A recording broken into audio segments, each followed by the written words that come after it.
Hey everyone, and welcome to Top Think. Today we're going to learn about 10 signs you need to break up. Now let's begin. Number 1, the yo-yo relationship. All relationships have rough patches. You and your partner may not see eye to eye. You may wonder if they're a good fit for you. On days like these, you may analyze the relationship. You may think about breaking up, but these ups and downs are normal, even for the strongest couples. Healthy relationships are like rolling hills. You go through ups and downs, little highs and little lows, but for the most part, you're happy together. Toxic relationships, on the other hand, are like mountains and valleys. One minute you're soaring on a cloud, and the next you're crying into your pillow, wishing your relationship would just end. These are called yo-yo relationships. Yo-yo relationships never find a stable rhythm or dynamic. They're driven by impulsive and emotional decisions. One minute you're blinded by love, and the next you're blinded by anger and frustration. If you're in a yo-yo relationship, take a hard look at your partner. Why do you keep breaking up with them? Are you separating for the same reasons every single time? If your relationship is all mountains and valleys, well, there may be underlying problems. So the next time you break up, you may need to stay that way. Number 2. The sinking ship. How do you feel about yourself when your partner's around? In a healthy relationship, partners bring out the best in each other. They empower each other's strengths and support each other's weaknesses. They root for the other's success and push them toward happiness. But what if your partner brings you down? What if they bring out all your worst habits? You may love your partner as a person, but your relationship may damage your ambitions, your habits, or your self-esteem. All right, let's say your partner is a huge procrastinator. Each time you're working on a project, they encourage you to slack off with them. In other words, your partner is a sinking ship and they're pulling you down with them. Sometimes problems like these are easy to solve. You just tell your partner how much your work or habits mean to you, and they may change for the better. But some relationships just aren't motivating or uplifting. Your partner may not bring out the best in you, and if that's the case, you may have outgrown the relationship, and it may be time to move on. Number 3. The growing gap. Has it gotten harder to talk to your partner? Your lives may be intertwined, yet you feel an emotional gap between you. In the past, you shared each other's passions and interests. You got intimately involved in your partner's life like they did in yours. You have so many fond memories of the two of you together. But you've stopped making new ones. Nowadays, catching up feels like a chore. You may feel like you have to tiptoe around your partner. That discomfort quickly creates distrust, disconnection, and neglect. If this sounds familiar, it may be time to end your relationship. It's never healthy for couples to rely on the past. You should not use old memories as a crutch. To maintain a lasting relationship, you should be making new memories together. You should find ways to connect emotionally and close the rift between you. If you tried and failed, you and your partner may have grown apart. Your lives may have moved in different directions. Your relationship may have been perfect in the past, but it's not a good fit for the future. Number 4. Living on the edge. How often do you think about breaking up with your partner? Once a month? Once a week? Maybe you think about breaking up every day, but you hold yourself back. Why? Because you don't know if you're making the right decision.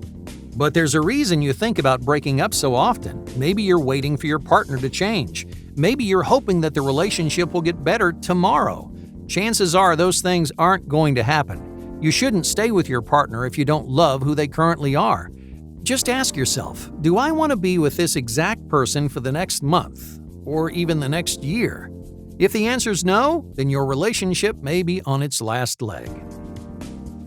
Number 5. The big division. Where do you see yourself, say, in 5 years? Do you want to settle down? Do you want to travel the world? Do you want to flourish in your career? All of us know loosely where our lives are headed. Along the way, things may change. You'll discover new opportunities that shift your thinking. You'll meet new people and experience things you never thought you would. But throughout all of these changes, your major values will stay the same. If your relationship is going to last, you and your partner need to walk the same path. All right, let's say your partner dreams of a big family, but you see yourself investing in your career. You and your partner may have different visions of the future. Your relationship may work now, but your future is divided. So if you and your partner have different values, you're not necessarily doomed, but different values present a huge hurdle. One of you may be forced to compromise your dreams, and that will only create unhappiness in the future. Number 6. The eye test. Not every sign is a big one. Sometimes small changes can tell you when a relationship is on its way out.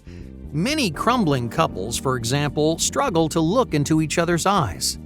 Eye contact is a hallmark of a loving relationship. When your relationship is strong and healthy, you and your partner get lost in each other's eyes.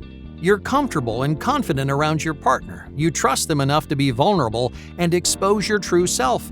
But over time, you may close yourself off. You may build up your walls back up and hide behind them. So how do you know if this has happened to you? Simply look into your partner's eyes. Keep looking for at least 5 seconds. How does it feel? Do you want to look away? Do you feel nervous and uncomfortable? Many couples, even after a long relationship, barely look into each other's eyes. They're not vulnerable with each other anymore. Couples fail the eye test because they've closed themselves off. Number 7. Hijacking the relationship. In the beginning, you and your partner may have clicked in every way, but your partner gradually became toxic and your relationship changed. Toxic people use their partners to satisfy a deeper need for control or power. Instead of caring about you or the relationship, they hijack the situation to satisfy themselves. Now, naturally, this takes a huge emotional toll on you. You may feel guilty more often than you feel happy. You may try to please them constantly only to be criticized. Slowly but surely, the focus of the relationship has drifted. It's no longer about you two together, it's just about them. If your partner has hijacked your relationship, it's time to let them go. Number 8. Dispensable partners. Your partner should not give your life meaning. In a healthy relationship, partners are strong individuals who create mutual love without growing dependent on each other. But here's the catch. Partners, especially male partners, want to feel needed. They want to play an essential role in their partner's life. When they feel essential, they feel important, valued, and loved. Think about whether or not your partner is essential to you. Then think about whether you are essential to your partner. Sometimes this issue is easy to fix. Partners may find ways to show each other how important they are. But if your partner refuses to make a place for you in their life, well, you may need to break up. Number 9. Avoiding family. Has your partner introduced you to their friends? What about their family? In the beginning of a relationship, partners feel unsure about each other. You don't want to involve your loved ones because you don't know how committed you are to this person. But as the relationship grows, loving couples weave their partners into their lives. They introduce them to friends and family because they want to create a future together. But what if your partner is hiding you from their loved ones? If you're in a long-term relationship, your partner may be unsure about you. They're doubtful of their commitment to you, or maybe they feel ashamed of your relationship. Either way, partners should not hide each other from their loved ones. If this sounds like your relationship, well, you may be better off broken up. Number 10. Defensive blaming. If your partner is mean to you, then you should exit the relationship. But what if you're the one who's cruel and critical? What if you're putting your partner down? No matter who's insulting who, the verdict is often the same. Criticism is usually a defensive reaction. You know that your relationship has issues, and you know you play a big role in those issues, but you're unwilling to accept the blame. So you defend yourself by criticizing your partner. All right, let's say you and your partner have been fighting a lot. You criticize your partner saying they're always in a bad mood, but it's actually the opposite. You're the one who's always in a bad mood. In other words, you're projecting your insecurities onto your partner. If this is happening, the best thing you can do is break up. Hey, thank you for watching Top Think, and be sure to subscribe because more incredible content is on the way.